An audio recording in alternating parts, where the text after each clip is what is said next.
Maruti Chiranjeevi flex printing sub register office ఎదురుగా Kurichedu road Darsi. మీరు ఏ టైంలో అయినా ఫోన్ చేసినా ఫ్లెక్స్ ప్రింటింగ్ చేయబడును.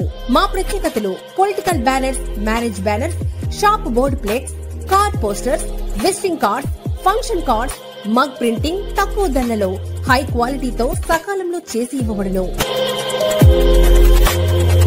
Shri Maruthi Chiranjeevi flex printing sub register office ఎదురుగా కురిచేడు రోడ్డు దర్శి. సెల్ 9985733337. రాష్ట్ర మాజీ ముఖ్యమంత్రి వర్యులు వైఎస్ఆర్సీపీ పార్టీ అధినేత వైఎస్ జగన్మోహన్ రెడ్డి పిలుపు మేరకు రాష్ట్ర వ్యాప్తంగా ఈ నెల 23వ తేదీ యువత పోరు కార్యక్రమం జరగనుండగా అందులో భాగంగా ఒంగోలులో దర్శి నియోజకవర్గ వైసీపీ ఎమ్మెల్యే మరియు పార్టీ జిల్లా అధ్యక్షులు డాక్టర్ బూచపల్లి శివప్రసాద్ రెడ్డి నాయకత్వంలో జిల్లా యువజన విభాగం ఆధ్వర్యంలో యువత పోరు ర్యాలీ ప్రదర్శన కార్యక్రమం అనంతరం కలెక్టర్ కు వినతి పత్రం అందజేయడం జరగనుండగా దర్శిలో వైఎస్ఆర్సీపీ పార్టీ కార్యాలయంలో స్థానిక నాయకులు వాల్ పోస్టర్స్ ను ఆవిష్కరించడం జరిగింది. ఈ ఆవిష్కరణ కార్యక్రమంలో స్థానిక నాయకులు వెన్నపూస వెంకటరెడ్డి, దుగ్గిరెడ్డి నారాయణ రెడ్డి, ఇరుగుల శ్రీనివాసరెడ్డి తదితరులు పాల్గొన్నారు.